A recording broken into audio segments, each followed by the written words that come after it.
Good evening, everyone. Warm welcome to one and all.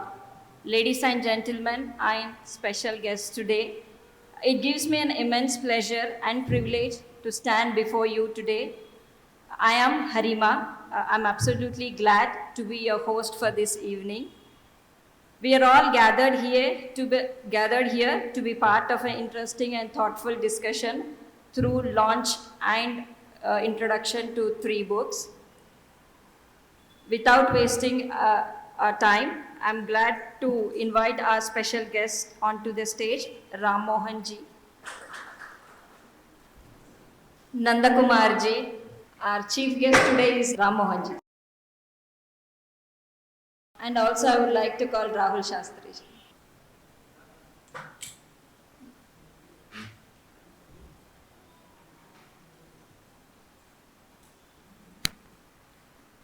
To begin the occasion on a positive and traditional note, I request the dignitaries for the light lamping.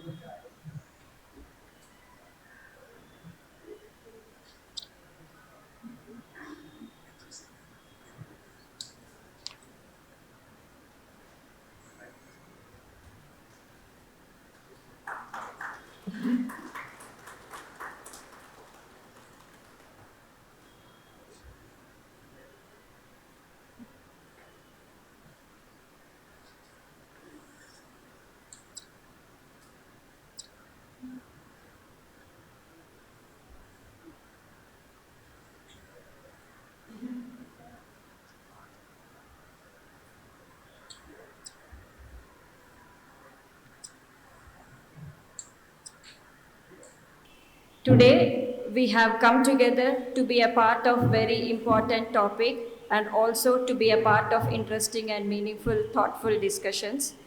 Today, our topic is internal security and new challenges. To give us some light on all these topics, we have our chief guest today, Ram Mohan ji. Ram Mohan ji is Air Vice Marshal. He is born in Hyderabad in 1968. Ram Mohan ji was educated across India and became an engineer. He joined the Indian Air Force in 1993 and superannuated after 32 years of service. During his tenure in the Indian Air Force, he was posted to bases operating fighter aircraft in forward areas.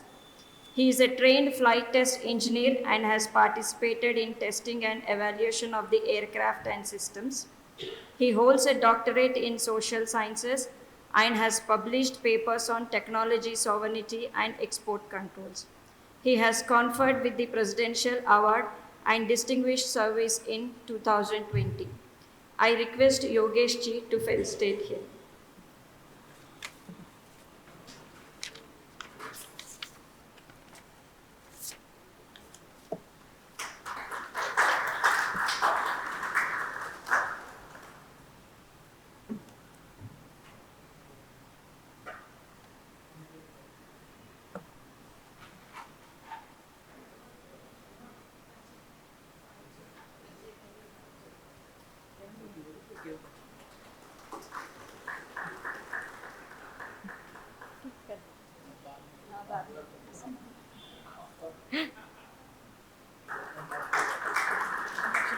Yogesh ji सारे काम एक ही बार कर दिए. Okay. We also have today Nandakumar ji. Adharniya Shri Nandakumar ji is RSS Swayamsevak from Kerala since 1978 and serving as a Sangh Pracharak since 1984. He completed his engineering diploma before becoming a Pracharak. He was Sahapranta Pracharak of Kerala and Dakshin Kshetra Baudik Prabhuk. He worked as editor of Kesari, a Malayalam weekly. He has penned a number of books in Malayalam and English, including Veer Savarkar, Netaji Subhash Chandra Bose, biography of Bhaurav Deoras, Vijay Gada and Hindutva. His recent books include Hindutva for Changing Times, Swastruggle for National Selfhood in Science, Lok Beyond Folk, Cultural Contours of Hindu Rashtra. His books have been translated into multiple languages. He served as Akhil Bharatiya Sahaprachar, Pramukh of RSS from 2012 to 2017. From 2017, he has the responsibility of Pragya Pravah Akhil Bharatiya Samyojak and is also Akhil Bharatiya Karyakarani Sadasya of RSS. Let's welcome him. Thank you.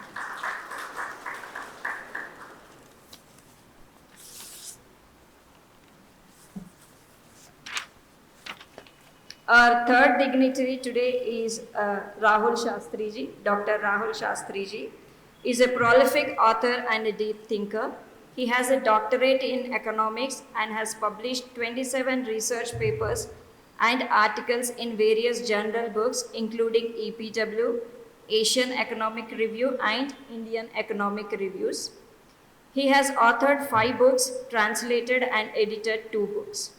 He is a gold medalist in MA from Osmania University, standing first in the Faculty of Social Sciences, and awardee of Nawab Ali Yawarjang Gold Medal. He has also received Mackenzie Book Prize. Currently at the position of Joint Director, National Academy of Development and President of Samvit Kendra. We welcome you, sir.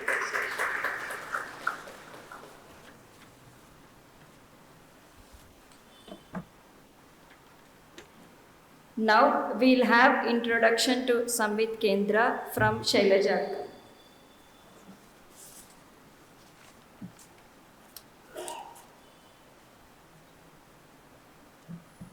Thank you.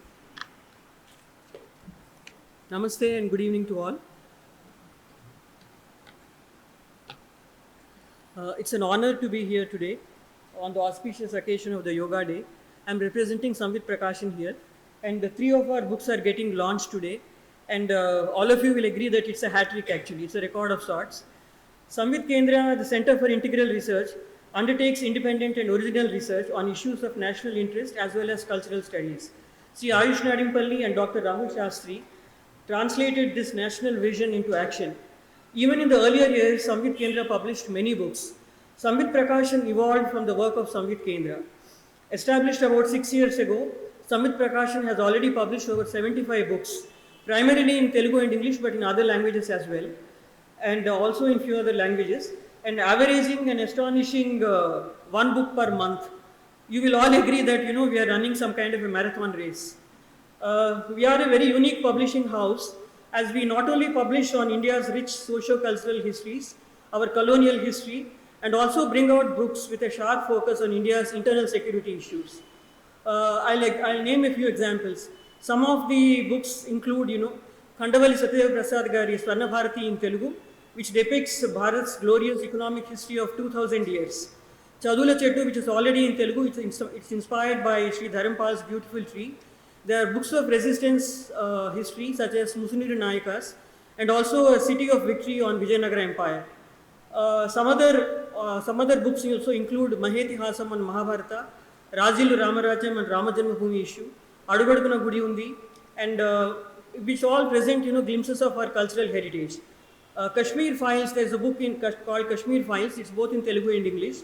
It presents stories of valor and sacrifice, especially of our armed forces. Our chief guest today will be very interested to see it. We publish books on the colonial period, which include Mailavar Sudhamohan Gari Stivasyakulam, which is a very amazing work actually, and also Missionary Mayajalam and Roots of Underdevelopment, among others.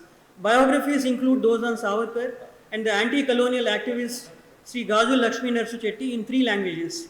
Another very important book which may interest you all is Charvakam in Telugu, which presents the Indian dialectic materialism. It also establishes a kind of a paradigm shift actually. The major focus on internal security issues, it covers 3 foreign religions, Christianity, Islam and communism. In this series, facts and figures and factual histories are presented without any kind of a moral judgment. We have a series of books on each of these 3 verticals. 2 of them are being launched today. I'll just name a few just to get a glimpse of the kind of work that we do.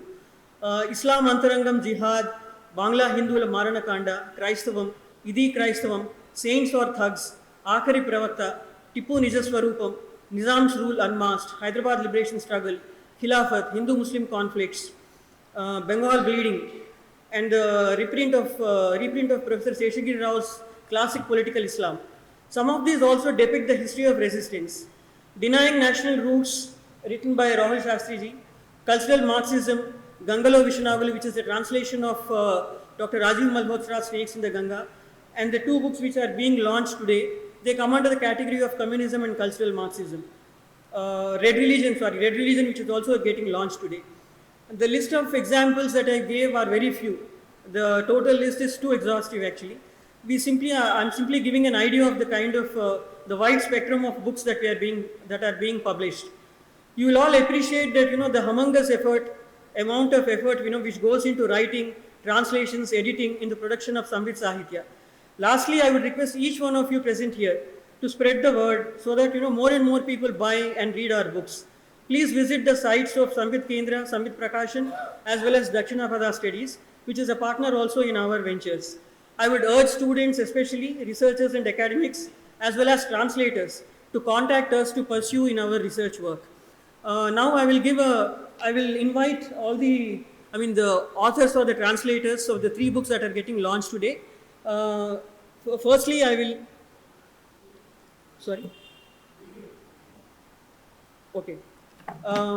firstly, we are launching Red Religion.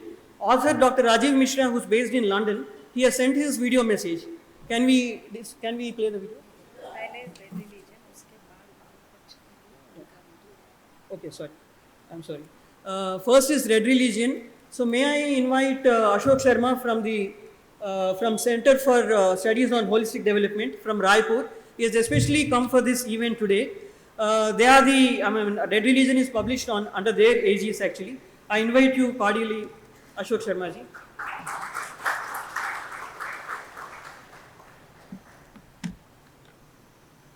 Namaskar everyone. So Pradeep ji, the writer of this book, is not here because of some emergency. So he has basically, I'm his envoy, so he has given me some message to read in front of you.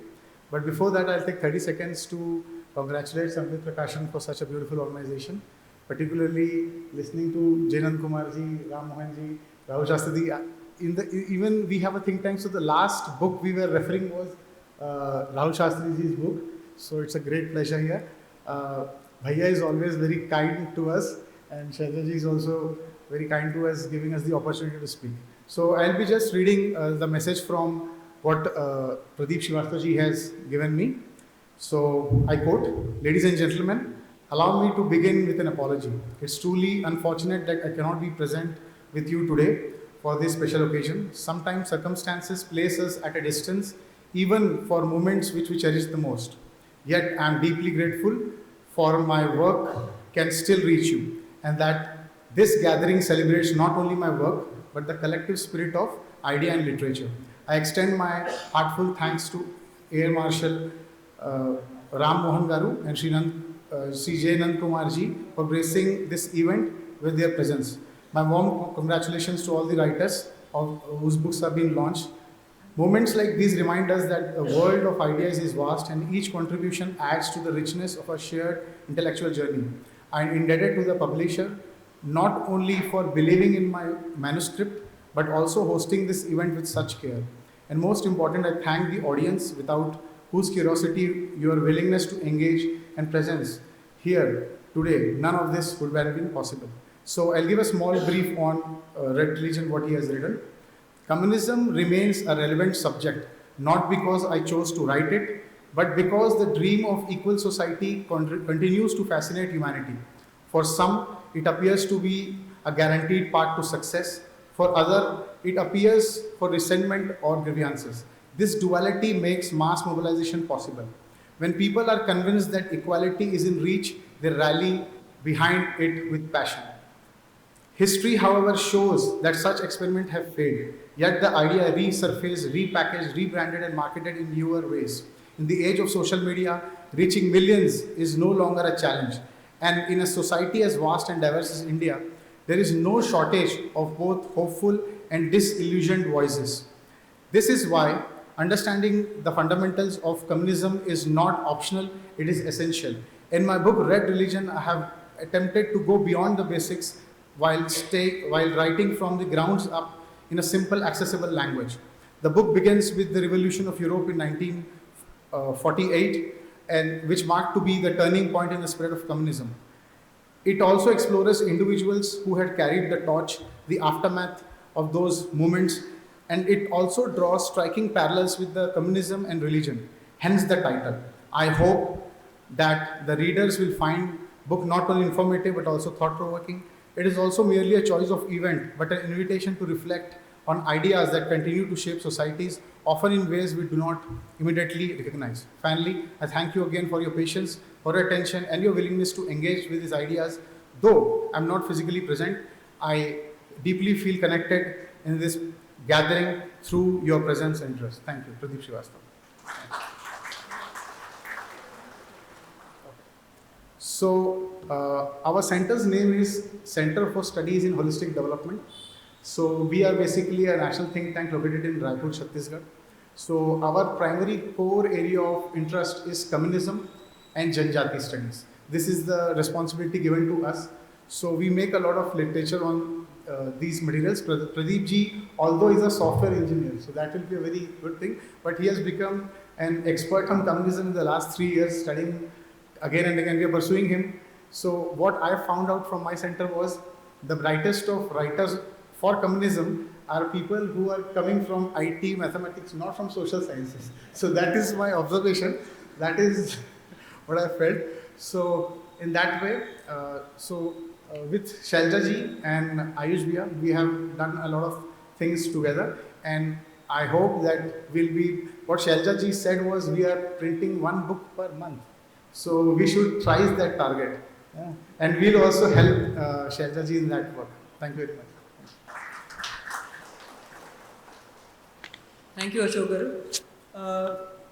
We will now launch the book Vamapaksha Vishavruksha in Telugu.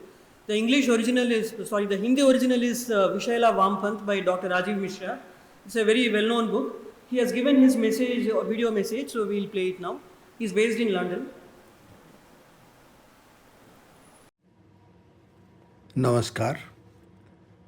I am delighted to find out that the Telugu translation of my book Vishala Vampant is now being made available with the kind effort of Mr. Handavizi and Keshavnathji, who have taken the effort to translate and publish the book. This book does not belong to me anymore. It belongs to my readers, it belongs to everyone who gets involved in the process of thinking and understanding the leftist thought. And it is a very preliminary book. I would not say that it is a very profound book and a very fundamental book. It is a very preliminary book, and a lot needs to be done about it. It is a work in progress. This process of understanding the leftist thought has to go on in more profound way, in a more fundamental way, because leftism is not just a political ideology. Leftism is basically a philosophical system of control of human mind, human life, human endeavors, and human destiny. If we want the freedom to survive, if we want to live with dignity like human beings, we must go deep and go back into the mindsets, the tendencies that want to control us and that want to create conflict, wants to use conflict as a fundamental tool of power. And that is what was called dialectics or dialectical materialism in the context of classical Marxism, but that dialectics, that idea of using conflict as a tool of power, has progressed far beyond the economic sphere that was described by Marx. And with the failure of Marxism, it evolved. With the failure of Marxism, it evolved into cultural Marxism that looks for further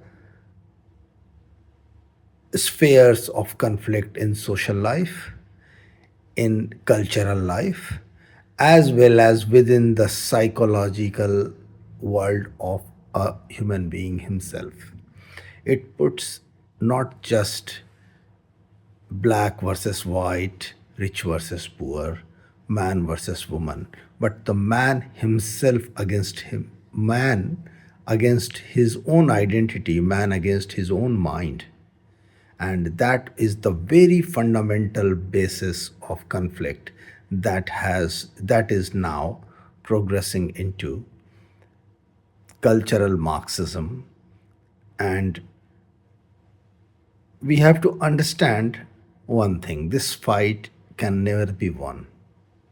There is no final frontier. This is the eternal Devasur Sangram, eternal conflict between good and evil, eternal conflict between the godliness and the evil within the human mind, that has to go on, that will go on, and there is no choice to but to constantly engage in the struggle, constantly understand the conflict, understand the elements of the conflict, and as it evolves, we will also have to continue studying it.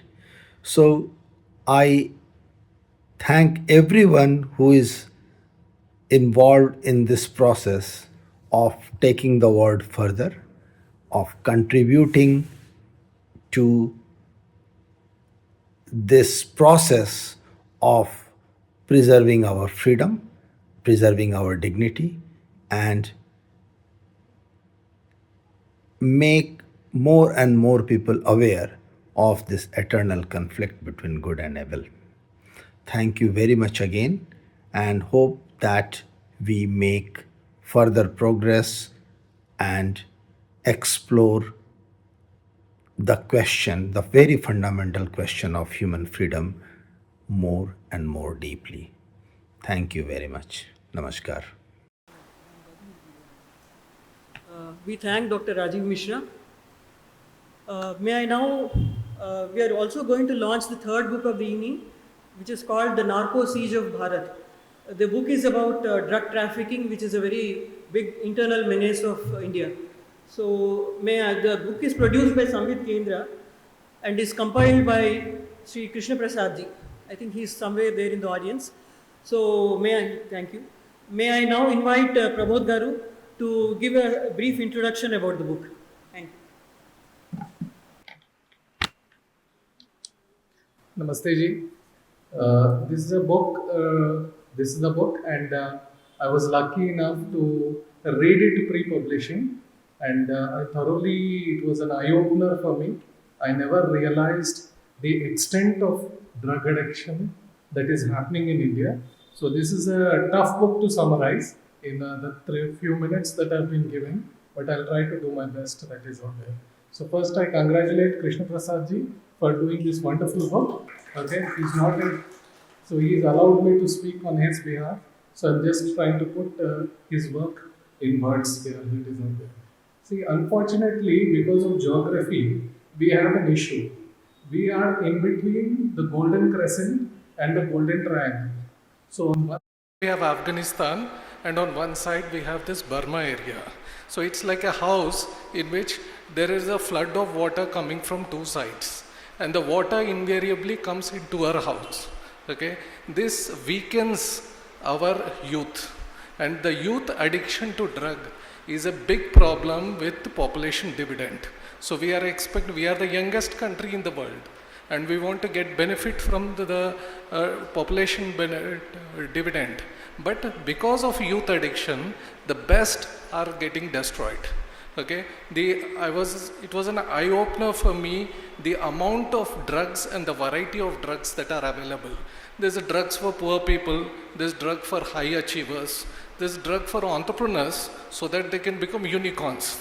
So in their pressure, they experiment with LSD, and we have these people like who are running Tesla, who are doing the AI, and they are promoting it.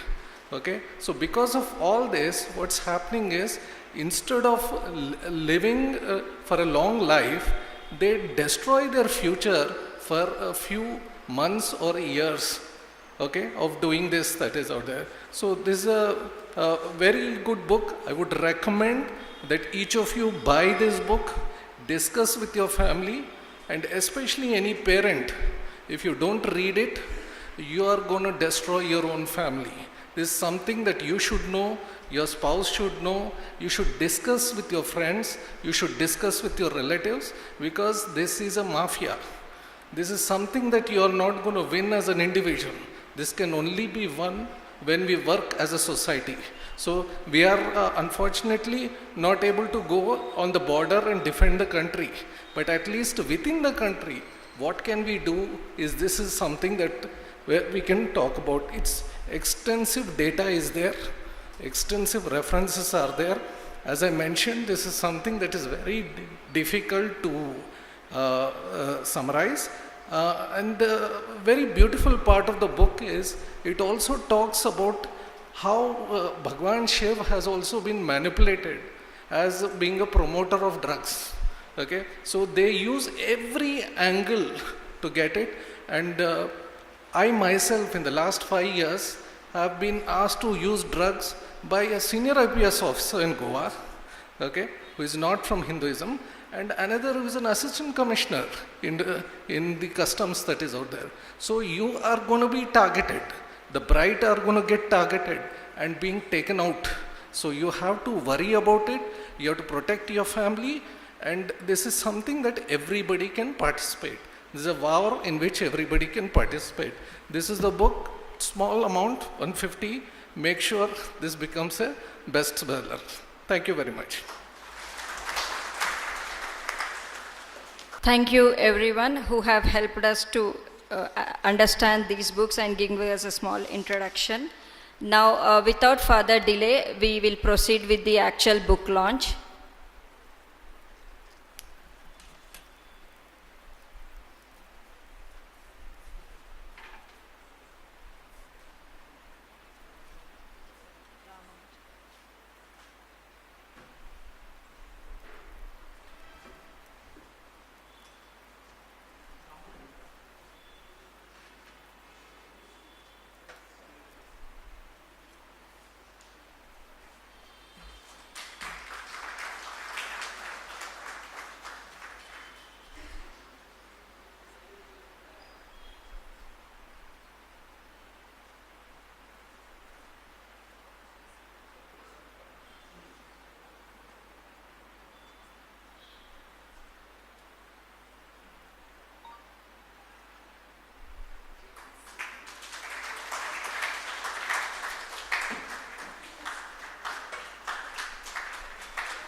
Books are not only bounded by pages, but actually they are authors' souls. So let us contribute from our side by reading those books, at least for our country. Now I request our chief guest, Ram Mohan ji, to speak few words. माननीय J.Nandakumar ji, Ayush जी,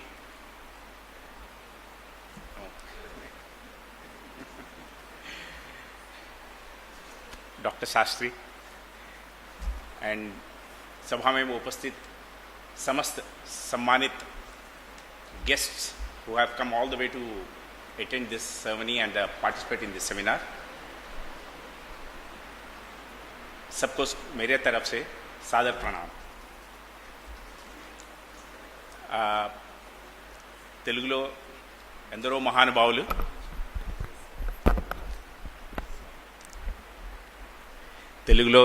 మహానుభావులు అందరికీ నమస్ఫూర్తి వందనం. I will speak in all three languages. Please, whatever I can express, I'll try and express in that language. Anybody who doesn't understand Hindi, English or Telugu, kindly raise your hand. Thank you. आज हम यहाँ इसलिए एकत्रित हुए कि book launch तो हो गया है, उससे भी इम्पोर्टेंट है हम जे नंदकुमार जी इतने दूर से आए हैं, उनका इस internal security the new challenges के ऊपर उनके विचार सुनने के लिए आए हैं. And I think that is a very precious moment for all of us, because we are able to hear right from a person who is very much in touch with these challenges. And I'm also very grateful, immense pleasure it gives me to be here and share the dais with luminaires like Dr. Shastri and Nandakumar ji, where I am asked to talk on a topic on which that I like. And this is my first interaction that I am interacting with the people. So I don't know whether I am pitching it correctly or not, but these thoughts which are coming to me, which I'll speak in next 12 minutes, are coming straight from my heart. So kindly take it. It's a distilled view that is coming to you. And I was also told that most of you are from a technology background, to put it in a very simple way, IT background. So I will be able to connect with you easily. I think so.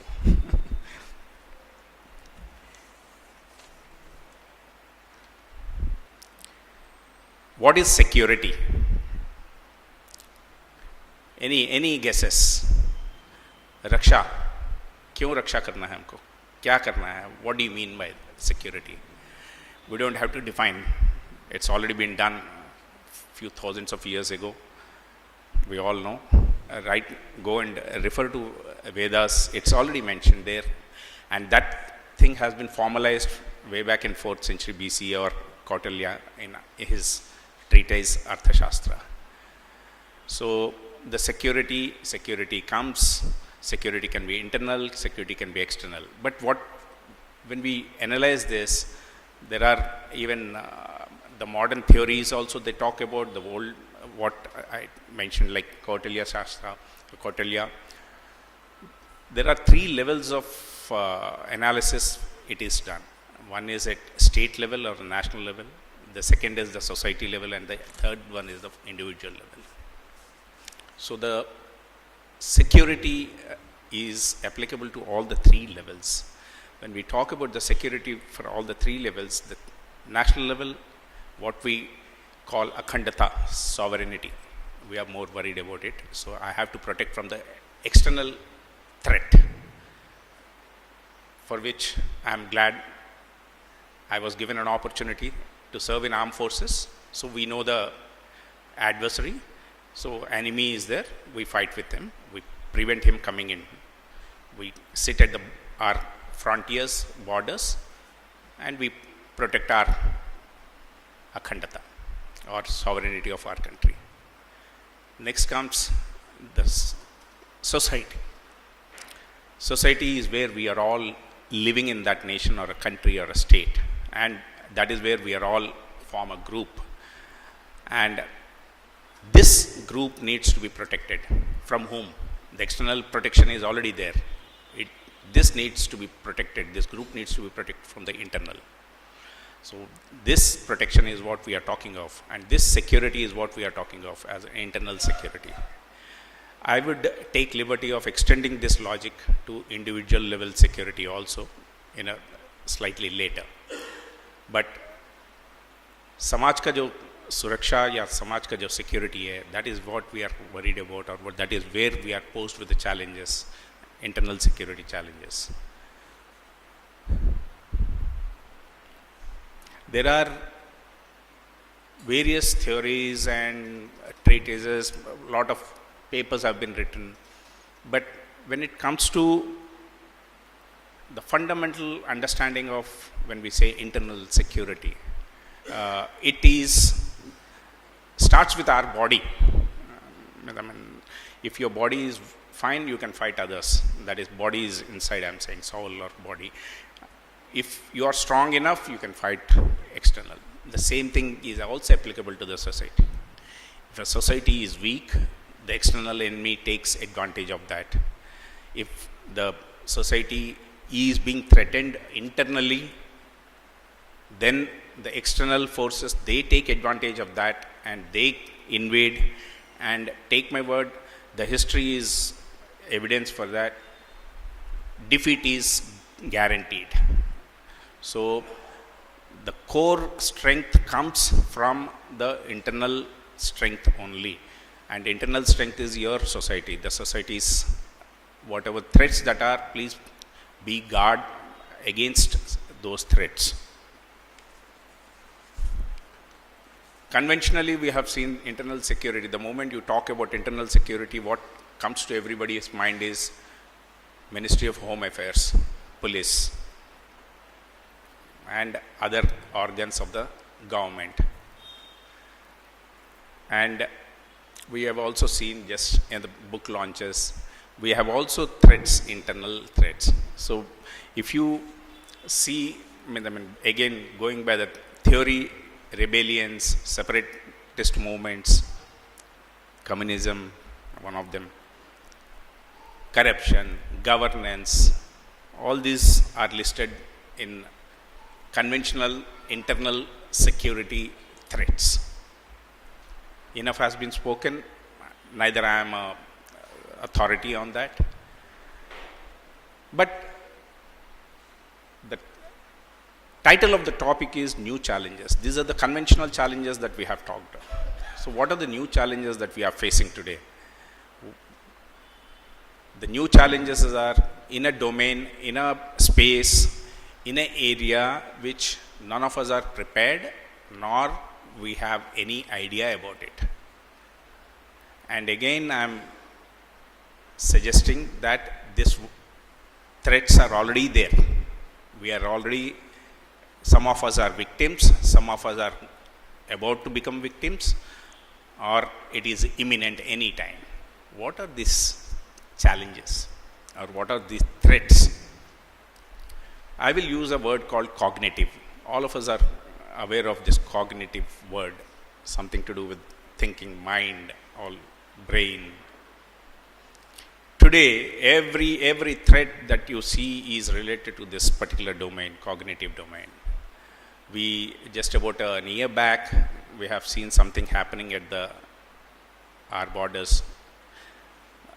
Our western neighbors, they were obviously audacious step they have taken, and we taught them a very good lesson forever them to remember. But if you also see that what you have heard or what you have seen was only about, I would rather hazard and guess to that, was about 60 to 70% of what we call as kinetic effect. The kinetic effect was just about 30% of the entire thing. The remaining 60 to 70% was cognitive effect. And this cognitive effect is what was played on us. We also did the same thing. We also played on others, on our enemies and enemies' friends. So the way, even what has happened a year back and what is happening in the Middle East and also what is happening in elsewhere, Ukraine, Russia, so many conflicts are happening. We don't have to mention that. But that is an external one. The same thing is also happening in our country internally also. There is, when we say now what is cognitive domain or cognitive kind of threat that is a challenge today to us, because cognitive, when I say it, is a very broad term, something called disinformation. We are all on WhatsApp, we are all on Twitter, Instagram, Telegram. You mention the number of apps which will keep you in touch and which will hog the internet bandwidth. We are all on that. what's happening on that. A lot of disinformation is being pushed. What is that disinformation is there? The disinformation is named in the form of a fake news. You go and check, and even the check algorithm also is also a fake. You must remember that. There is an always measure, counter measure. So somebody is already, algorithm is also now the fake algorithm that you want to check whether it is a fake news or not. That algorithm is also mastered. Then comes fake. One is the fake news, then deep fakes, then altered videos. You have never seen him doing that, or he is your leader. He is your friend also, or you know him very well. But the video projects in a manner in which you just cannot believe. But now that you are seeing a video, your own senses will approve it, saying that yes, this is correct. So somebody is playing on that level. So cognitive level, I said, mind, brain, soul, down. So this is the way they are trying to. There are influencers. Today, influencer is a profession.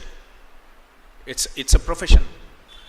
And people are going abroad, settling down. We don't know who are their sponsors, but they push a lot of information, a lot of influencing narratives into the, again, media, and we get influenced by that.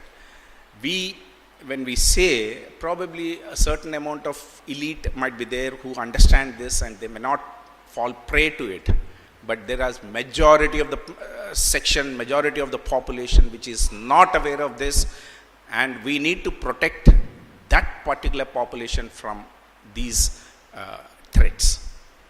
The next one is narrative building. There is lot examples are there. You can always relate to this when you go back to your home, how a narrative is building. Please do not believe anything. You do your own check, and when you do your check, you see all that information which is coming to you is only actually proving that what you are doing is wrong. So the machines that you are using, your phone, your laptop, your TV, television, everything is today is networked. So you check in one device, the other 3 devices are already programmed to give you a kind of information, and it pushes the same narrative that what you are doing is wrong or what you are thinking is wrong. Please accept it. That is again a cognitive level.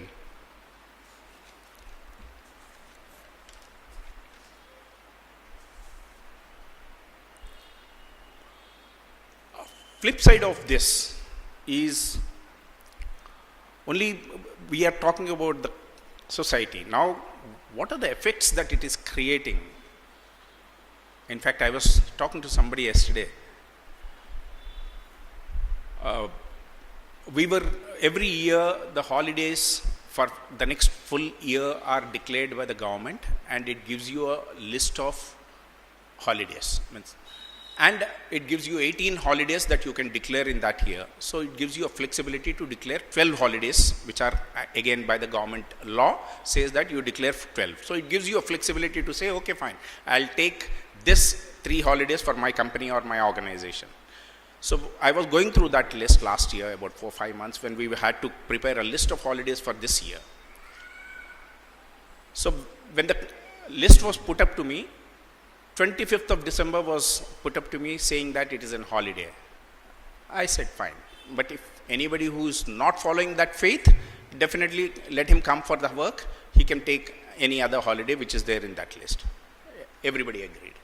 But 24th of December was also a holiday. I have seen enough service. I have never heard about 24th of December being a holiday. Honestly, I asked them that why 24th of December? 25th, yes, I understand. 24th for what? Promptly they gave some word of a festival which I have never ever heard. And it comes from that faith, people who are following that faith. I said, any one of you are following that faith? No, we are not following. Then why you are saying this? I said, I have a counter to that. You are saying that Shankaranti is one of the biggest festival here and you want to have 4 days of holidays. Holiday is not the criteria. I said, if you want 4 days, tell me the 4 names of the 4 festivals that you are going to celebrate on those 4 days. And total silence. Sankranti, Kanuma, Mukkanuma ani emi levu, emi ravu, emi telivu. Holidays kavali. See the kind of influence that has been brought on them. They are so well entrenched into the knowledge of other faith or which is not relevant to them. But for their own faith or their own society, their own circle, they don't know even the names. Chutti chahiye. Kaise milega? This is an influence. This is somebody is pushing. 13th of February, any youngster, anybody can tell me what is 13th of February? Every year, 13th and 14th of February, we have some galata here going on. What happens on 13th and 14th of February? Do we relate to that? Anybody? Anybody? Youngsters, less than 25 years of age, please. Valentine's Day. Yavarandi Valentine? Saint Valentine. Oh, ekkada puttarandi? I don't know. But Valentine's Day. So, in my office building, there are so many companies, all IT companies, software. So, one day I was going down lift, raledu. I wanted to go down by stairs. So, 1 floor, 2 floors, 3 floors. A floors cross outu unte offices mundara. Sir, Telugu, with your permission. So, offices mundara banners. I am ashamed to say out here, but it is written, express your law, and husband and wife, whatever pose they wanted to give, wala photo. Each employee has pasted his photograph there. Come on. This is again being pushed. This kind of narratives, this kind of influencing is taking place on you cognitively without even realizing. This is an internal threat, internal security threat. This is what will happen is gradually he is influencing, he is affecting your thought process. There are quite few examples and we can go on and go on. But this is the cognitive threat that is, we need to understand, we need to be aware, and we need to fight or guard against it, if not fight. The other thing which came to my mind is, one is the cognitive and other thing is rightly brought out by the book launch, Narco Siege of Bharat. Consumption of substance. It's called substance, so you can use it synthetic or natural, and consumption of. Take my word, today I can talk about the organization I have served for so long. We are really alarmed. We don't know how to handle this subject. And these are the people who are standing in front of the enemy. I don't know how he is going to behave or perform when he is required to. This is a menace. Fine. The point that was brought out is that it is your self-health, it is your self-being, or for that matter, the organization. But why I brought this as an internal security threat is, it's an economic threat. Please understand, there is an economic angle to this.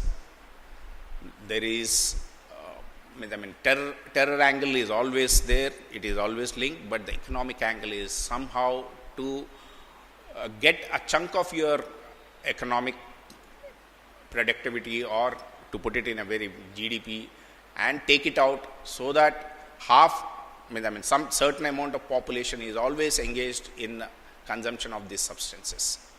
So that economic, it is indirectly related to your internal security, economic security, how we handle, we need to guard against it. These are the two threats or challenges, new challenges which are coming to my mind. I said they are we have to react quick, take an action immediately. The last threat which is come, which is again related to what I've said, cognitive, is the cyber. Cyberspace is being used again against the country, and since cyber is borderless, is geography agnostic, the security angle or the threat can be played from anywhere. He need not be sitting here to play that threat to us. So again, we have to guard against that.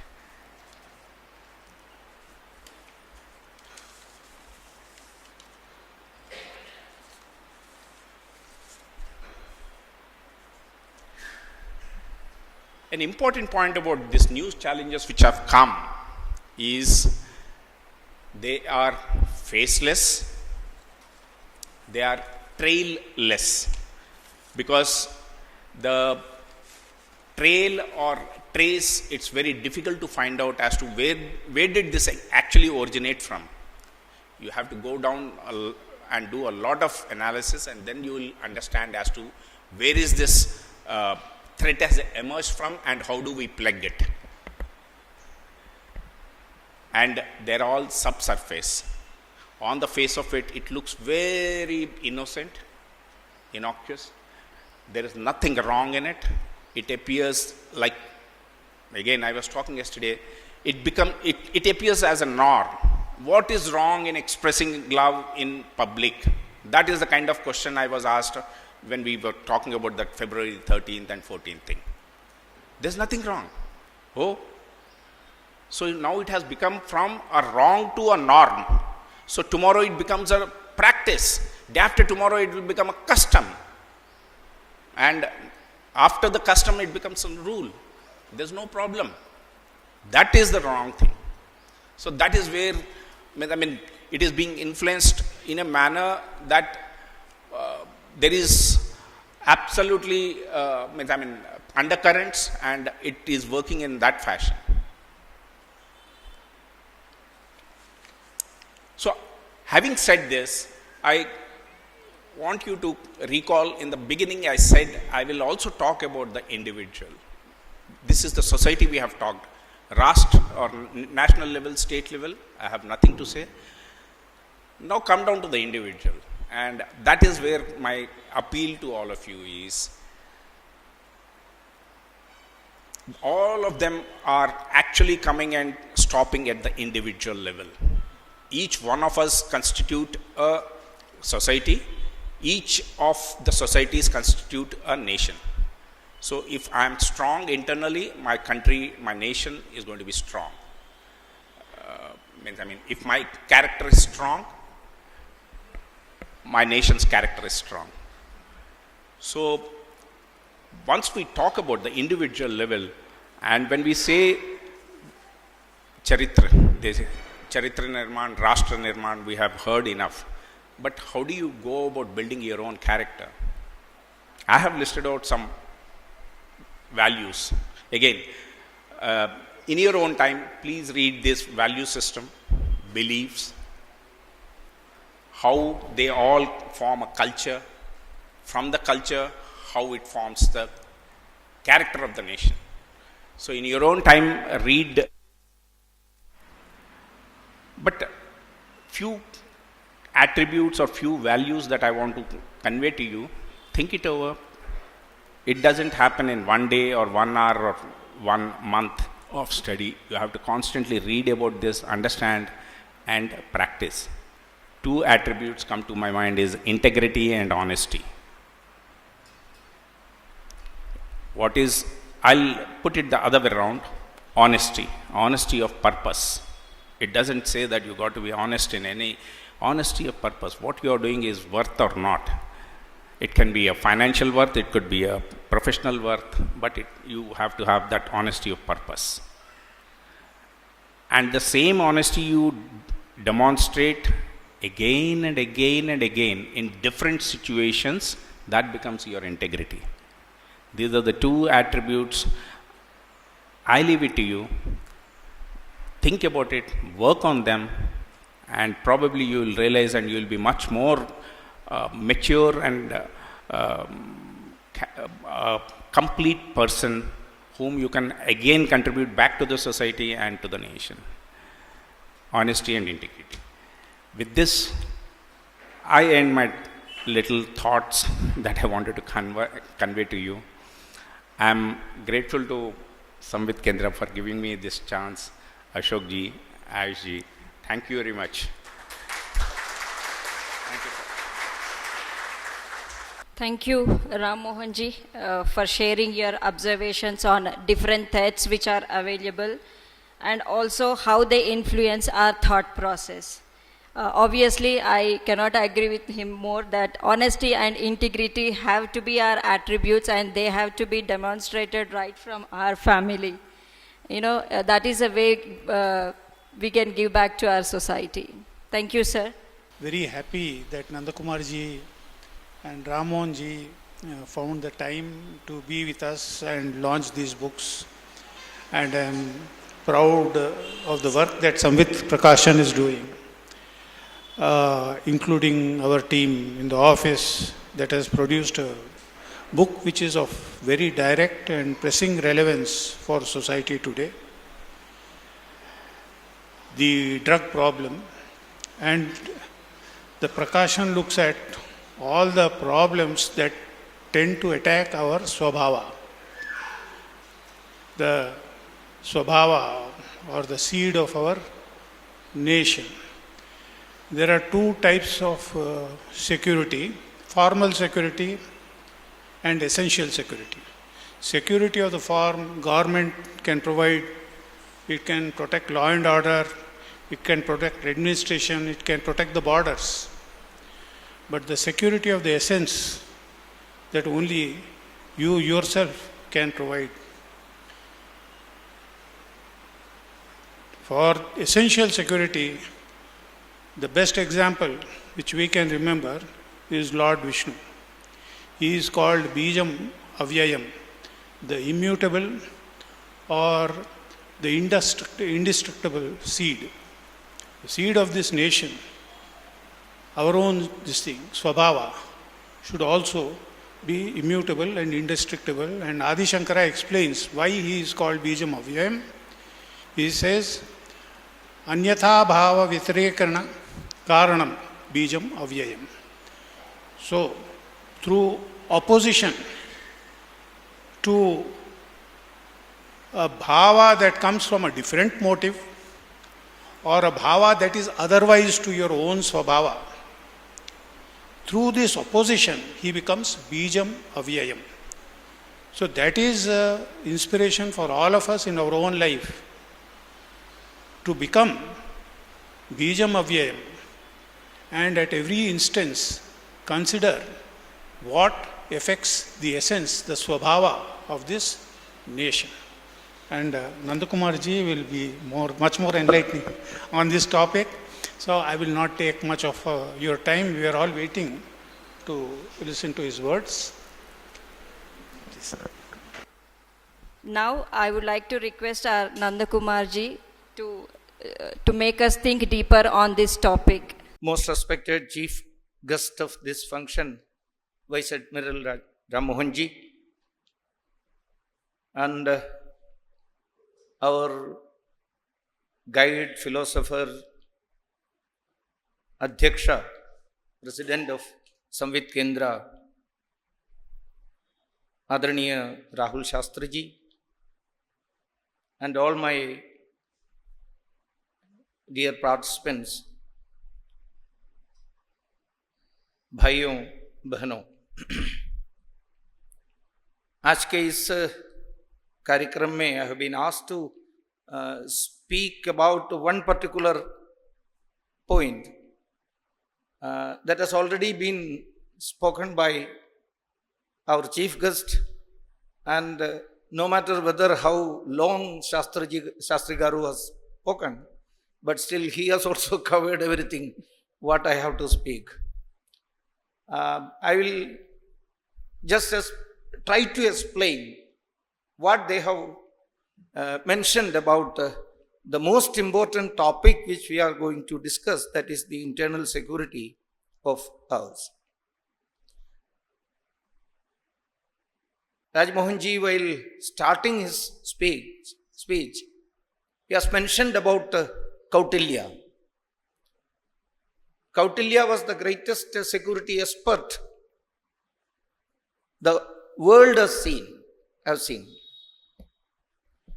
Kautilya in his Arthashastra presents one of the most sophisticated theories of national security, both external as well as internal. As far as Kautilya is concerned, he has always given first priority to the internal security. And for that matter, he was always talking about the preservation and expansion of the state or Rajya through a combination of internal security, internal stability, economic strength, intelligence, diplomacy, and of course, last but not the least, the military power. He was always speaking about the internal security comes first. And to maintain, stabilize a nation, he always spoke about Praja Rajasya Moolam. Praja, that aspect has been very well mentioned by Shastri Garu just now. There is one formal security arrangements and the informal or the societal security awareness. As far as Samvit Kendra is concerned, Samvit Kendra is trying to invoke such spirit of awareness through Jnana Mimamsa, Jnana Sadhana. There are so many programs and books published. We have organized so many programs in this line. And also, the books published are all aiming on that particular aspects of the awareness of the society. Taking a clue from Kautilya, that Praja is the most important thing, the society, the people. People is the root of the state. That is the main point which is to be taken into consideration. Otherwise, general public used to say that security, what we can do, society has to be aware enough to do a lot. As far as Kautilya is concerned, he used to say, or he placed before us a beautiful theory of mandala theory, which our rulers forgot. I don't want to go much deep into Kautilya's mandala theory or Saptabindu of security and all those things. One aspect I would like to say, and you will easily find out where our leaders, our great leaders of the past failed. He used to say, a neighbor can be an enemy. A neighbor can be an enemy. As far as Bharat is concerned, when George Fernandez was the defense minister, he used to say that China is the potential enemy number one. All pounded upon him at that point of time because we were all mesmerized with the Chinese communism still now. Many of the intellectuals are still going after them. So George Fernandez said very clearly that as far as Bharat's security is concerned, you know what is happening there. How they are joining hands with yet another, neighbor who is also an enemy. We cannot say something to appease someone. We have to call a spade a spade. So Kautilya hasn't got any galat inhibitions, wrong inhibitions. So he said that a neighbor can be an enemy, but neighbor of the neighbor can be a friend. See how beautifully the present dispensation is implementing that theory. When China tried to cover us by joining hands with Pakistan, making roads, big highway through the so-called Pak-occupied Kashmir, it is not at all Pak, but it is a part of Bharata. Pak-occupied Jammu Kashmir, they have made the road. They have had understanding with Burma, and there they have created port, and also with Sri Lanka, and also with Chittagong and Bangladesh. What Chanakya said, all these neighbors, they were joining hand with our potential enemy number one, and they tried to create a pearl of around ours, Bharat.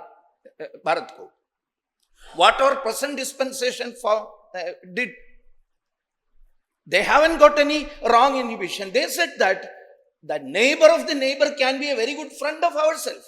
So we went straight to Mongolia, and we started the camp there. And a necklace has been formed surrounding China. That we have done. So, as far as present problems are concerned, I'm quite sure that the international geopolitics and the security matters are not that simple, but we are going ahead. That in the beginning itself, I would like to say this aspect. Another aspect which has been mentioned by Rajmohanji, Vice Admiral Rajmohanji, was about the information war. For that also, in our ancient scriptures, there is a beautiful term used by our ancient thinkers, that is mantra viplava. Mantra viplava. Chanakya also talked much about that. In Mahabharata also, many a time this particular sloka is being repeated. Ekam visharaso hanti, shastrain ekascha vadhyate, sarashtram saprajam hanti, rajanam mantra viplavaha. See, 7 points which Kautilya has mentioned in his Artha Shastra. All these are part of the administration. If those angas or saptangas are being influenced by bad informations, wrong narratives, that is known as present day terms in narratives, that is known as mantra viplava. Through that mantra viplava, what is happening? Ancient rishis said, ekam visharaso hanti. Through drinking visha, poison, one person who consumes will only die. Shastrena ekascha vadhyate.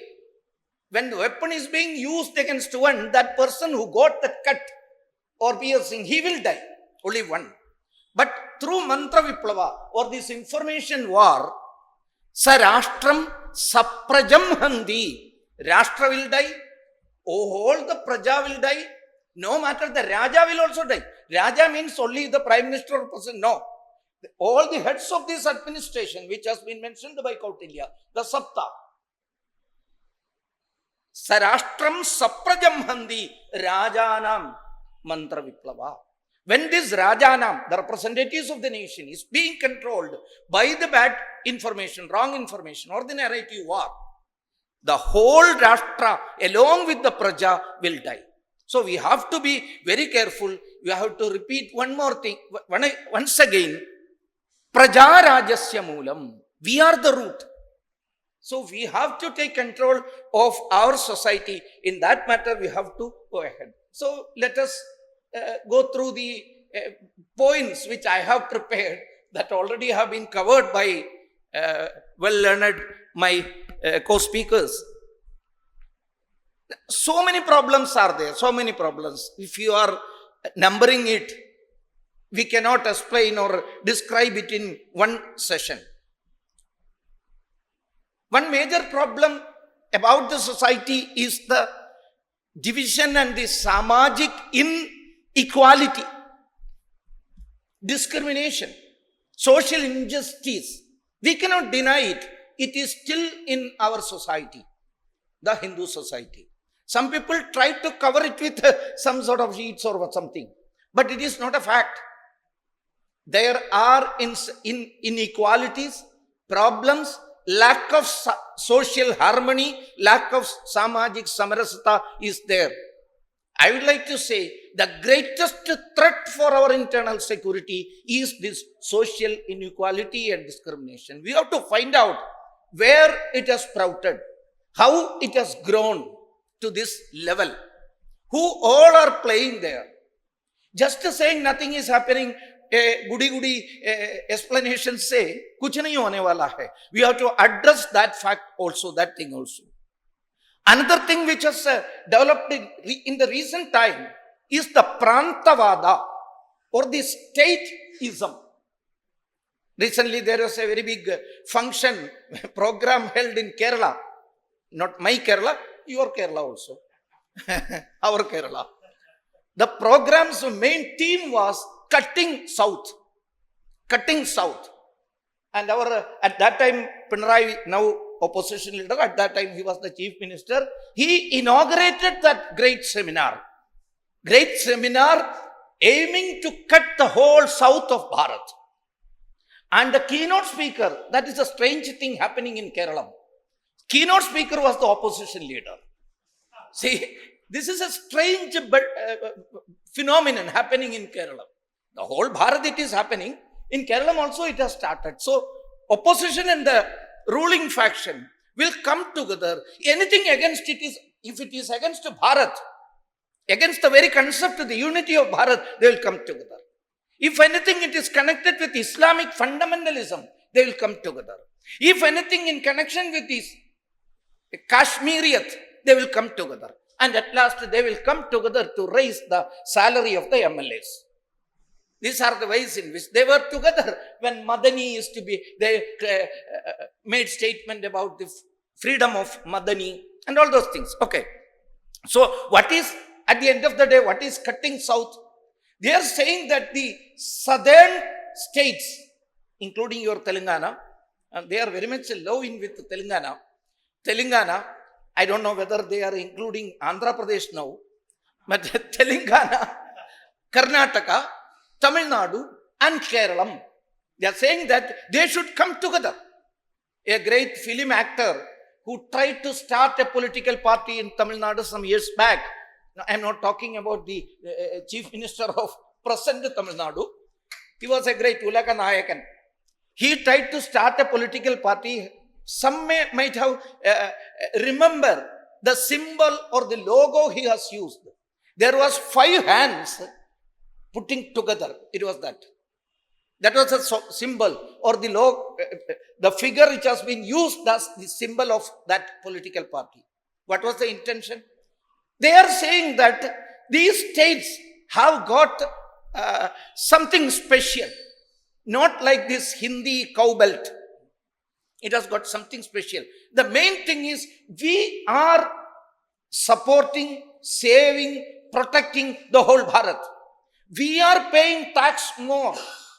But that surplus tax is being taken for those Bimaru Desh.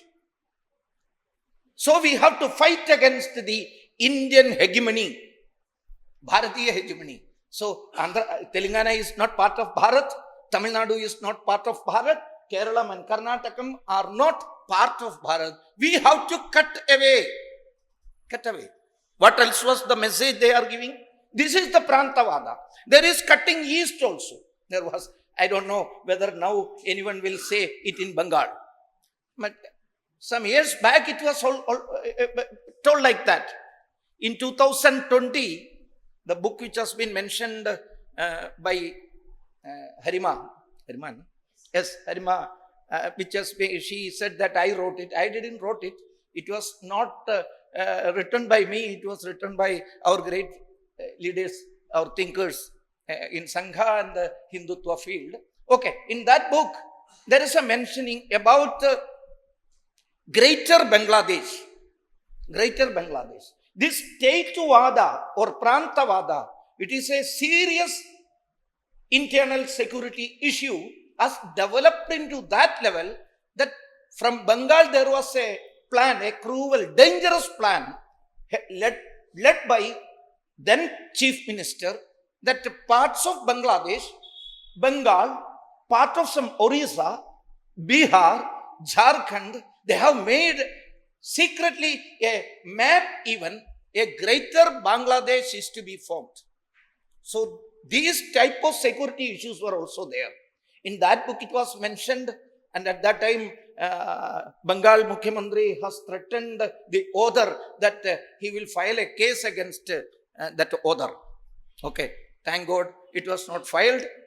I was saved. So this type of internal security issues may, Prantavad is also one another thing. Another important security issue I would like to ask all of us to take this a very serious issue, that is the Matandaran going on in our Bharat. Matandaran is not just changing the worship method, it is changing the Rashtra. They are changing the Rashtra, changing the nation, changing anything about the ancient culture and tradition and customary practices of this great nation. You know, in the northeast area, once there was wall writing in many of the states where a particular religion is more in number. They were successful in converting the local Hindus into Christianity, and there started a slogan, Indian dogs get out. Indian dogs get out. So they are converting them into another nation. I'm not just saying, so see, if we are believing in Ekam Sadhu Vipra Bahuta Vadandi, one is truth. If someone is saying that this truth can be attained through another way, Hindu will agree with that. Hindu haven't got any problem with that.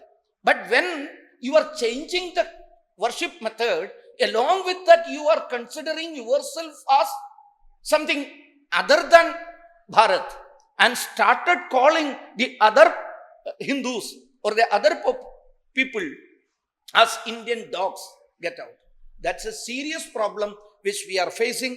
You know what is happening in Manipur, how frequently problems are being created, and how it is being raised as it is being changed into a serious security threat for our Rashtra. Again, I am saying the present dispensation at the center, which is a strong government, they knew what is happening. Still, they are trying to create problem. Societal support is also necessary. Another thing also has been mentioned, that is the Arthik Asamanata. See, we were all hearing about the Maoist issue in Bharat. Now, Bharat is slowly moving towards a Maoist-free Bharat. Maoist-free Bharat. But we have to go deep into that issue. Then we will come to know that there was financial, economic disparity in many of our states' internal areas. See, in Orissa, Jharkhand, if you travel, you will find out that those areas are rich in resources and everything. Rich. Bauxite se lekar, sab kuch hai wahan. But what poor people of that area, the tribal people are getting. So this mentality which they hold, those people hold, that we are being exploited, it is being exploited by the Maoists, and they are doing this type of menace towards our nation. But now the developmental activities are going on in that area to a certain extent. That is why we are moving towards a Maoist-free nation. But that problem is there. It is also to be addressed. Another important aspect also which has been mentioned clearly here, that is the charana, or the, what is it to be said in English, charan or, yes, degradation of the values of our Rashtra. Our cultural, traditional values are being degraded. Some examples were mentioned also. Another, cultural pollution, Sanskritik Pradushan. Some people are trying to develop it into that level. And Dishahinata. Dishahinata in education. Aimless education system. We are not able to implement totally the national education policy, or the education with a Bharat content has not been implemented by the whole states. Not able to implement. So that also is a serious issue through which these security issues are not being identified. We cannot identify what is the serious problem. We cannot identify who are the enemies. We are not able to develop Atmabodha as well as the Shatrubodha. That's the lack of the education, the aimless education policy which is now there. And another thing, security issues are being aggravated by the corruption which is prevalent in our society. Again, many of us who are participating in this function itself, they may not agree with me. We are saying that corruption has been totally eradicated like that. But I don't think so. We also have to say it directly, bluntly, and again, we have to call a spade a spade. Even now, a small thing to be done, to be implemented by an office without paying the bribe, we cannot have it done. That's the situation. This is also raising a serious problem. This is all why I have put these points also in the beginning itself. What Kautilya said, Praja Rajyasya Mulyam. People is the root of the Rajya's security. So these aspects are also to be considered. Some other organized, many of these issues are also organized, but some security issues are very well organized, even connected with the enemy nations outside. One of that serious problem is religious terrorism, or to be more precise, the Semitic, Abrahamic religious terrorism. To be more precise, when we are saying that religious terrorism, we cannot see the enemy clearly. Religious terrorism, in many of the parts I have already mentioned, those people who called Indians as dogs, they are also propagating, they are also doing the terrorism. So Christian terrorism is also there, Islamic terrorism is also there. There are more than 180 organizations identified by our security agencies, out of which 76 are already, according to the latest account, 2025, 45 plus 22, in 2025, notifications added more groups, bringing the count to 45 terrorist organizations and 22 unlawful associations by 2025. That means 67 are now banned organizations. But these terrorist organizations are of a special type. They will change the name and change the attire. And when Simi was banned, they came out with another organization known as PFI, Popular Front of India. Once it was Simi, and they were openly calling for converting all to the Muslim, otherwise Bharat will be destroyed completely. So they made posters also at that point of time. Bharat ka mukti Islam ke dwara. Through Islam only Bharat can be emancipated. I think at that point of time, here also that posters appeared. In Kerala, I have seen it, and we have retaliated to that also. In a way, that is vigilant society have to retaliate that. We also made at that point of time some posters that end of Islam is also in Bharat. They said that the emancipation of Bharat is through Islam. Side by side, we have pasted the poster, end of Islam is also in India. That is it. So, Simi has been transformed into PFI, PFI to another one. All these things are going on. And the greatest threat, I would like to say, is our so-called mainstream political organizations are joining hands with this red or Islamic terrorism or the Christian terrorism. You are seeing it. So, a great education, a great enlightenment program is to be conducted against this strange bedfellows, the Islamic terrorists and the political parties. They are how they are actively participating in this particular aspect. Now the Islamic terrorism that also has been mentioned, with the help of the advancement in the technological field, technology is being used, the IT is being used to develop, to increase the base of the terrorist organization. Recruitment is being done by faceless computers. Computers haven't got any face. They are finding out lone wolves. There are so many lone wolves. Single man, he hasn't got any leader, he hasn't got any party. But some people sitting at a particular, for example, you may remember Yasim Bhadkal of Karnataka. He has recruited a number of youngsters to bomb, to attack innocent peoples, congregations, buildings, offices, railway stations. A single person is becoming a prakar se suicide bombers. They are known as lone wolves. Such lone wolves are being recruited through this technological support. And that's also going on in our nation, our country, and our state also.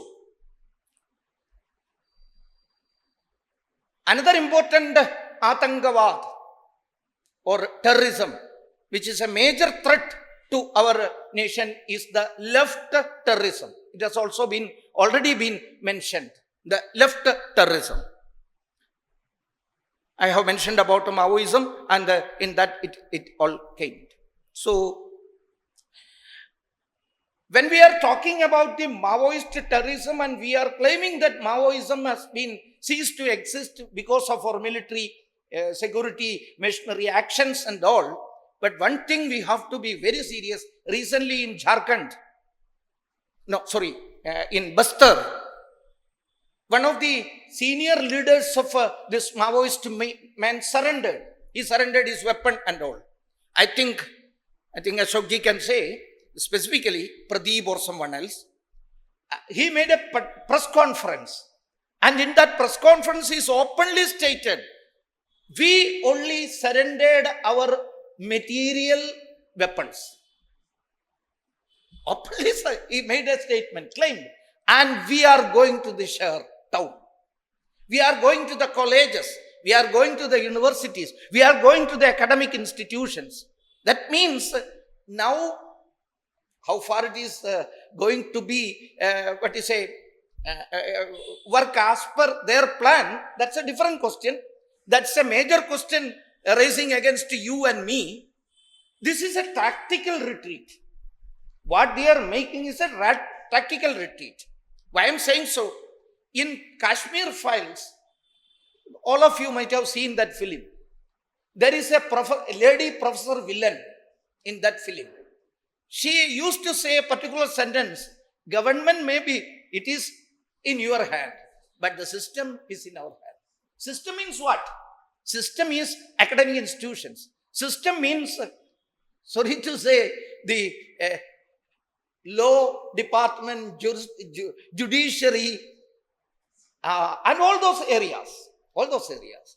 Even the bureaucracy, IAS training centers, there beside your seat, they are coming and they are going to sit there.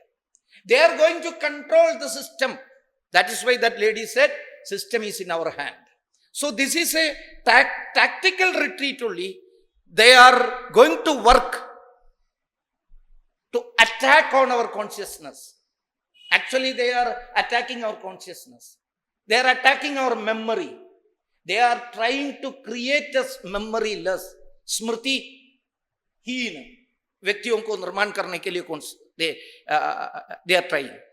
I do fear this tactical retreat is to reconsolidate their strength. We have to be very careful. Recently, I was in Kolkata after this election. I found that these Marxist guys are very much enthusiastic and they are opening their party offices, which has been confiscated by the Didi, Jihad Didi at a time. and they are getting the offices back, and our local people are very much, okay, you open this office, open these offices. What is going to happen? These guys are more dangerous than this Didi. It's going to happen. You know, this Kolkata, Telangana, Hyderabad people know it very well, I know. So it is to reconsolidate their strength. And another aspect, that is enhancement of recruitment. They are going to recruit more and more volunteers. They may not ask them to take the guns. They are being asked to take the pen. They are being asked to take the microphones. They are being asked to change their attire into cockroaches. And they will make even parties. They may even cry Bharat Mata Ki Jai. But this is a tactical retreat. So we have to be very careful about this. And in many areas, our security agencies have found it out also. In many of the places, they are constructing alternative communication systems even. Communication systems. And through their mass contacts and intensification of propaganda, they are trying to create their base strong or enhance their base. And also some sort of overground activities in the name of environmental, human rights. They are forming so many such organizations. That's why I said they are changing their attire. They are changing their even slogans. They are even taking Bharat Mata slogan, I already said. Even Vande Mataram also. Today I heard in Jantar Mandar that Vande Mataram is also being raised. So it is also happening. We have to be very careful about that aspect also. Another important security issue or Atangavad, एक प्रकार का invasion, attack on our state and nation, that is jati ya nasal adharit rashtravad. In many of the northeast area, it is going on. They are getting support also. That is why here and there sporadic incidents are happening. Attack on security personnel, attack on other communities, other jati, other nasalwadi log, and trying to create crisis in our nation. That's also going on very rampant. And another important factor which is affecting our national internal security, that also has been very well explained through one of the books also, and also by two speakers, that is the narco-terrorism. It's also a planned attack on our nation. From the Golden Crescent nations, Afghanistan, Pakistan, they are rich in this Afim cultivation. From there, as a part of their attack on Bharat, as a strategy, they are bringing in, okay, it has got a financial aspects also, but the people who are heading this narco empire, they have got the aim to balkanize our nation, divide our nation, and destroy our national unity. It is going on. Why I am saying this? This narco-terrorism has got involvement in the bigger, huge terrorist money in Bharat. And money laundering is also being increased in a huge way. And political imbalance, they are trying to create political imbalance through purchasing political parties and political leaders. It's also happening. And through which social disharmony is also being bringing in through their activities. And I have already said that purchasing political leaders and political party as such, for that corruption is becoming rampant, and this terrorist money or narco-terrorist emperors, this narco empire is stronger and bigger and wealthier than many nations even. So they can do anything, and those they are trying to increase the corruption, and the youngsters becoming addicts and affects the That affects the value of our tradition. It's also there. So, these aspects are also to be taken into consideration. So, actually, I have been asked to talk a bit more about cultural Marxism, with a special reference to cultural Marxism that is being talked. I purposefully take much more time for these aspects because cultural Marxism aspect has also been mentioned here.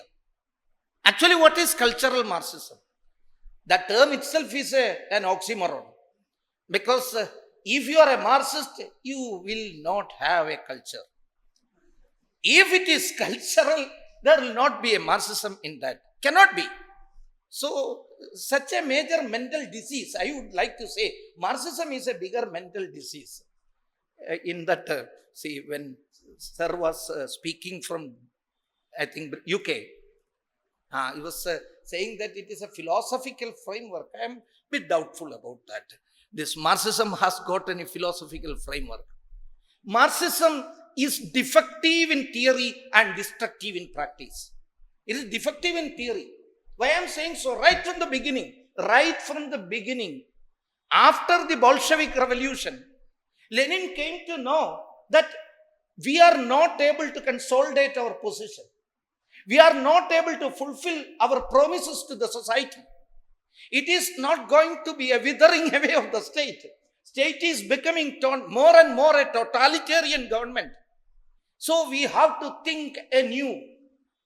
How many of you are aware about the fact that in 1922, after the Bolshevik Revolution, Lenin initiated a communist international meeting at the Marx Engels Institute in Moscow. In Moscow itself, there was a meeting. In that meeting, to analyze the failure, see how many years? Hardly 3 years, 3 or 4 years. They came to know that it is not going to happen. We cannot exclusively, we are depending upon the laborers, proletariat. But that alone will not work. So we have to change the goalpost. What should be the goalpost? What should be our constituency? Among the attendees, one of the attendees was Hungarian Marxist theorist George Lukács भी pronounce कर सकते. These people's pronunciation I am not able to say. The Hungarian भाषा मुझे मालूम नहीं है, इसलिए George Lukács, who contributed to the development of Marxist cultural revolution. It is necessary. So they have changed the constituency towards culture. They found out that why communism is not successful in other nations. They found out that in the capitalist nations are the main aim for them. There they found out that their family, tradition, culture, customary practices are very strong.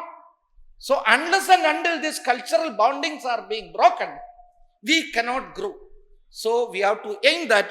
There they have started this cultural revolution aspect. Okay. Another important aspect which I would like to say, that later on, a cultural Marxist under the leadership of Foucault, Lukács and all, sorry,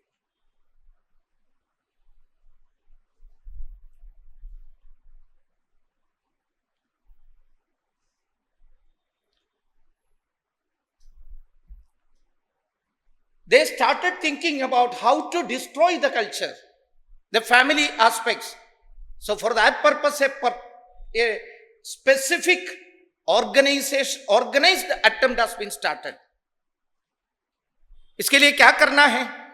A former KGB agent, Yuri Bezmenov, many of you might have read about him. His particular quotation है, his findings है, the highest art of warfare is not to fight at all. The highest art of warfare is not to fight at all, but to subvert anything of value in the country of your enemy until such time that the perception of reality of your enemy is screwed up to such an extent that he does not perceive you as an enemy. That's a problem. You can, the particular society which you are aiming, particular culture which is the mainstay of that society is being destroyed, then the people living there will not identify you as an enemy. That's it. You can take your enemy without a single shot being fired. You can take. For that purpose, what is to be done? What is the essence of this ideological warfare? Cultural Marxism is an ideological warfare. To break the mind of a nation. It is a war on the mind. It is a war on the consciousness. To break the mind of the nation. Already said, not by bombs or bullets. For that, you have to distort the culture of the nation, and confuse the people about their values. A society that destroys itself from within. The rest of the things we will start doing. There I would like to quote another great writer, Ben Okri. Ben Okri was a Nigerian novelist. Once he said, to destroy a nation, poison its stories. Story means history, their memory. Story is a symbol. It is history, it is memory, everything. So to poison the nation, you have to poison the stories. Poisoned stories will create poisoned society. The poisoned society in the due course will transform into a demoralized society. He said, the demoralized society will start speaking the demoralized stories to itself. That's the most dangerous part of it. And it will culminate in a complete psychic destruction. The cultural Marxists are doing this. They are destroying our stories, our histories. Recently, when we were organizing the 75th year of our independence, there were so many programs organized by government and also Sangha, Samvit, Prajna Pravah. So many programs were there. One such program was organized by ICCS, Indian Council for Cultural Relations. That program was inviting young leaders and political leaders or societal leaders from different nations and making arrangements for them to tour all over Bharat. Now I am coming to Bharat's situation also. How cultural Marxism is affecting our nation. After the tour, all these student leaders, young leaders came to Delhi. ICSR has arranged a very good program for them to tell about their experiences. And any suggestion about the celebration of 75th year of Bharat's independence and everything. One Jamaican girl, at that time, Vinay Sahasrabuddheji, Dr. Vinay Sahasrabuddheji was the chairman of ICCR. He invited me also to hear what these youngsters were saying. I was shocked to hear that Jamaican girl, hardly 21 years. He said that, 2-3 sentences only. She said that you have got a rich tradition of stories. You please said loudly to the nation, don't be taken over by the others who are trying to distort it. You please tell your own stories to the whole world loudly. That was her demand, her suggestion. So she also have identified that how far we are forgetting our stories. So a society which is forgetting their own stories, they will be, they are destroying themselves from within. They are destroying them from within. You know, the basics of Marxism, it has already been discussed. They are claimed to create classless society, no private property, collective ownership of means of production, dialectical materialism, labor theory, blah blah. So many things they are giving so many promises. None of it was being fulfilled. Those promises remain promises. एकदम opposite हुआ भारत पूरे विश्व के अंदर. So they started a mutation, a strange, dangerous mutation. Because Marx's promises were failed, communism failed as economy. Already I have said that it is destructive in practice. करोड़ों लोगों की हत्या ये लोगों ने किया. And they have started their attempt to distort the whole world and culture and take control of other nations to implement their policy and their theories. That is what which we are discussing. That is the cultural Marxism. And these cultural Marxist leaders, one of the great leaders was Italian Marxist Antonio Gramsci. He formed a theory that is known as cultural hegemony. What is this cultural hegemony? Cultural hegemony refers to the dominance of a particular set of cultural norms, values, and beliefs that serves the interest of the ruling class. And they used to say cultural Marxism blends aspects of Marxism with psychoanalysis and critical theory. All these theories are to be taken together, and the help of these type of distorted theories, they started destroying our culture, our Sanskriti. In Bharat, they found out that the culture, tradition, familial values, societal traditions and customary practices, altogether it is Hindutva, Hindu tradition. It is to be destroyed. For that, they have started so many attempts. What are the strategies they have started doing here? Create racism. Divide people on the basis of identity. Identity politics have been started. I don't want to explain much, the time is less. And another important, most dangerous thing is sexual liberation to erode morality. Once this morality is being eroded, it is very easy to inject into such people this defective theory. Attack the family as oppressive. Family as oppressive. These theories have influenced even our higher-ups also. I would like to give a small example, and I am stopping my speech here. Recently, after formulating, I don't want to explain much, you will get the person's name and everything also. After bringing in the NEP, it was time to bring in the curriculum framework. For that purpose, some guidebooks were made. Who all have prepared such guidebooks, I don't know. One of the guidebooks which was meant to teach students of 8th standard, the political science to the 8th standard, I became fortunate or unfortunate to go through such a guidebook.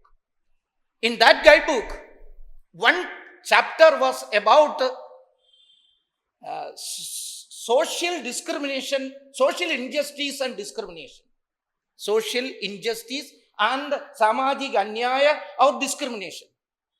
In the first sentence, it is starting that families are the areas in which social injustice and discrimination starts. See how it is influencing the people who are trying to formulate how they have, intrude into the textbook committees. I don't know. Sorry to say. But what they are giving, they are giving the information in such a way that families are the main place where from this social discrimination and injustice starts. Utna to hai to bahut mahatvapurna tha. Next sentence is the most dangerous thing. That is the actual cultural Marxism. Cultural Marxist terms. The guidebook Nirmata batate hai, he was saying that, my dear students, you have to watch carefully your family. That means, सुबह उठकर एक लड़की पिताजी के तरफ देखना चाहिए. क्या सुबह 10 इडली बनाया, 5 इडली भैया को दिया, मेरे को 2 ही दिया है क्या? That is the way in which to find out whether discrimination is is done against me. मछली खाने वाले जगह पर केरल में ऐसा कहते हैं, middle piece is being given to the ladka and the tail piece or the head piece is being given to the ladki. That is discrimination. That is discrimination. So see how meticulously these guys have intruded into such committees even. So they are trying to attack the family as oppressive. Family oppressive है.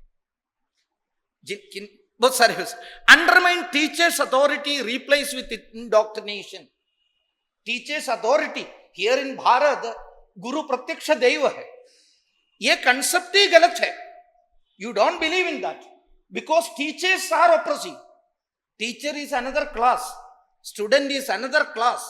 If education is going to become successful, there should be a perpetual war in between students and teachers. Varga Sangarsha.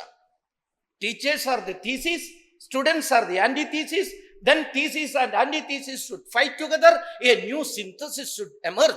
That is dialectical materialism.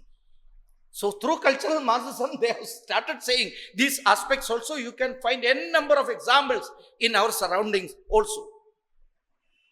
And immigration, and that immigration is being supported by these cultural Marxists.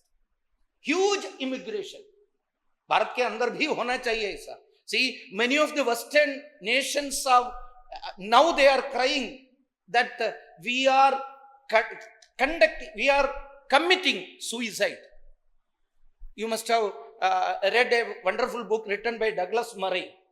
The title itself is Strange Death of Europe. Strange Death of Europe. Sweden, France, even England. What is happening in London? What is happening in the Trump's New York?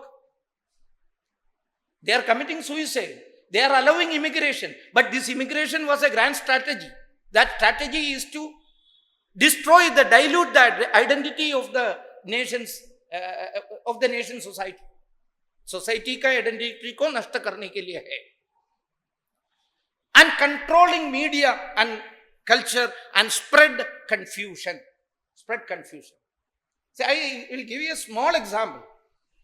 When our Prime Minister went to Italy, he gave a toffee to the Prime Minister of Italy. Meloni. No, it was Melody. Melody. How our media people handled that issue? With the double meaning. They are doing all sort of injustice to that. But that simple presenting a toffee made by Parle Biscuits of Bharat and giving that toffee to the Prime Minister, leader of that particular country, was a huge economic strategy. Very second day, Parle's whole stock was sold out. Parle's stock. But that has not been explained in that way. The other way, it has got some, I don't want to explain much about that. Can you give me a single example about our channels and purpose who wrote in detail about that simple handing, presenting a mithai, a sweet, was brought in a huge economic change, trade change in our Bharat? When our Pradhana Mantri sat on the banks of Lakshadweep Samudra on a wooden chair, that was a huge change. Lakshadweep's economic aspect has been changed. So it is not being explained why the media has been taken over. Many of the media has been taken over. And strange belief was there in the leaders of the media that if you are saying something in this way, that is obscurantism, backwardness. Finding the economic aspect of these simple moves, it is not economics. Economics होना है तो वो मूक में बताना चाहिए. Once we have got a Prime Minister who seldom speak inside Bharat. He used to speak outside. That is why he is being called as Mohan Singh. That is only economics. This is not economics. So, control of media, control of culture, spread confusion through this. So many theories are being given to us. So many theories. One theory, once one of our Chief Justice himself, not in the judgment, but inside the judgment, he made an off comment You must be remembering about that one Chief Justice. He said that there is no ultimate male or ultimate female. What was it? That was the gender fluidity theory of cultural Marxist. Feminist theory. That there is no absolute male or no absolute female. Or Ananda Ranganathan, very next day, wrote a letter to that Chief Justice that if some case come before you with all scientific evidences that one murder took place and murderer's blood was found out, a drop of blood, and after scientific evaluation, experiments, they found that the murderer was a female, one lady. So then total investigation go in that direction. The lady was arrested, brought before the court. Our Honorable Chief Justice was sitting in the Chief Justice position. If he is to give the judgment, he will not agree that experiment because there is no ultimate male or ultimate female. If you are saying that drop of blood is a female, how can you say there is no ultimate female? Bring some other evidences. ऐसा बताना पड़ता है. So this type of feminist theories, critical race theory, post-colonial theory, queer theory, so many theories are there. So many theories. Intersectionality, cultural studies, critical pedagogy, all these things are being implemented. And I am giving you a caution. That's why I bluntly said about a wrong happened in our textbook Nirman also. It is happening in and around us. We have to be very careful about all these aspects.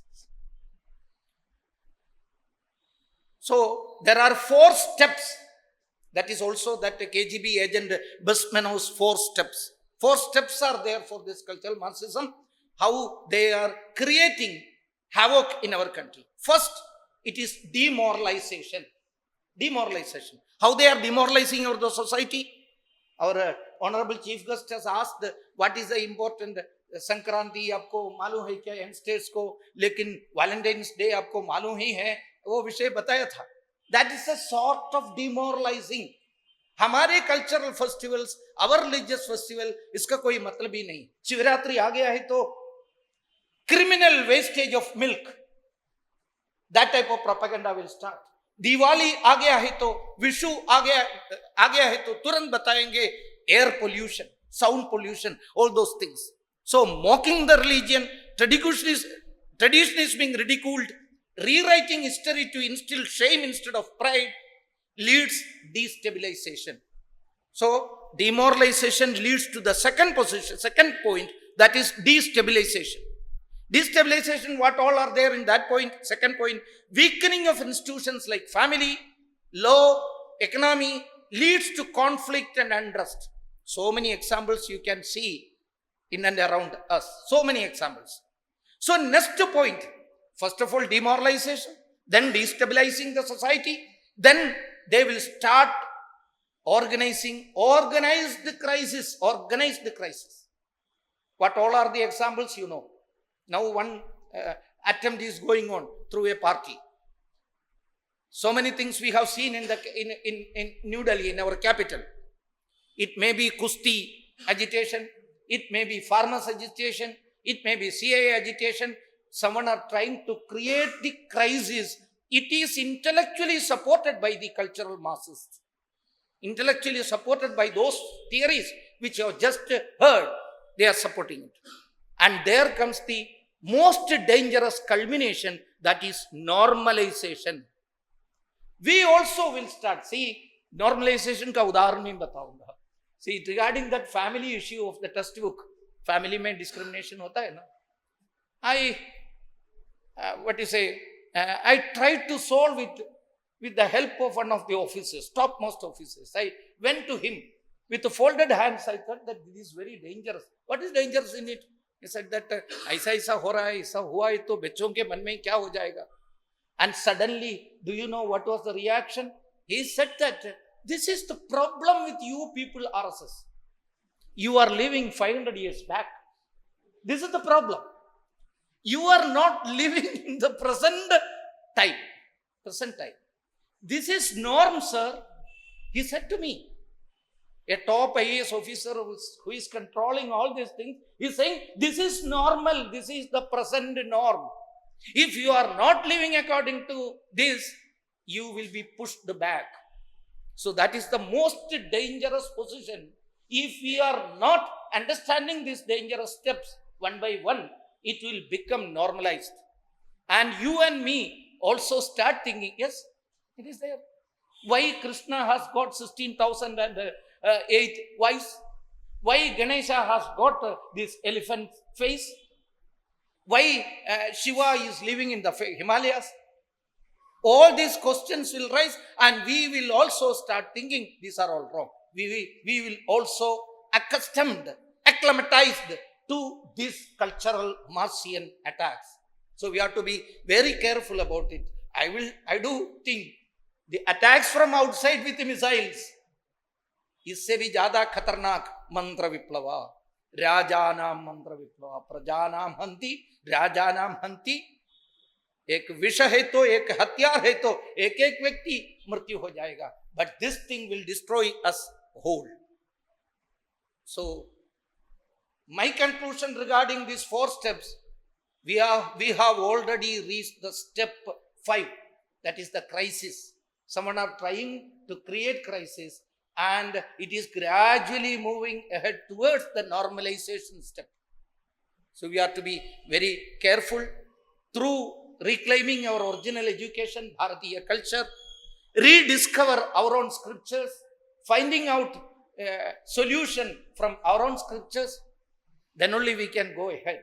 We have to find, we have to reinvent our own yoga, our own meditation, and also we have to reconstruct our education system on the very basis of the consciousness. We are satisfied with the buddhi level. Sharira, mano, buddhi. But Vyakti is not only Sharira, Mana or Buddhi. We have to take ourselves to the consciousness level in the education practices. Then only we can compete with the whole world.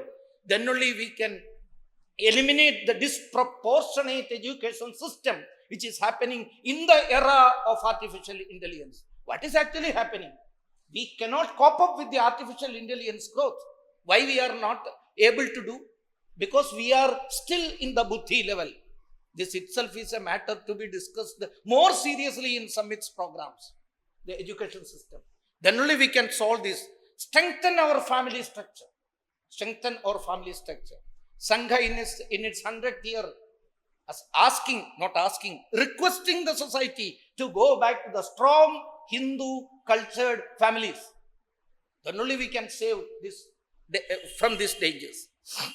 Discipline, dharma and all. Another important factor, revive the original media. Request our own children to go to the media also. Don't be satisfied with the medicine and engineering. Some very good children who are well versed in writing. But strangely, our parents are insisting them to go to. Poor children are trying to go for a B.Tech. But he could have become a very good media person. Such culturally rooted students must go for that. Media, cinema and all those areas, in those areas, our own cultured personality should go. We must consider it as not only as a civilizational responsibility, as a generational responsibility. Civilizational responsibility can be passed to the next generation, but generational responsibility is to be done by ourselves. Otherwise, the next generation will point towards you with their forefinger and call you papis.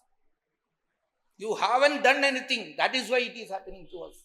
So it is a generational duty. We have to do pride in our Sanatana Dharma and all. For that, Samiti is doing it in the knowledge area, wisdom's area. We all have to work in the grassroots level also.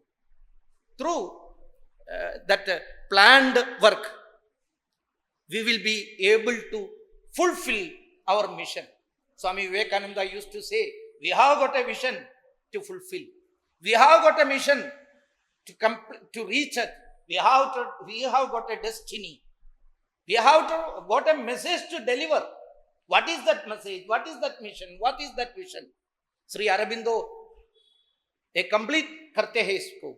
Bharat mission is not to copy Europe, but to guide the world back to Sanatana Dharma. We have to bring back the whole world to Sanatana Dharma. For that matter, we all have to be in the forefront of this work.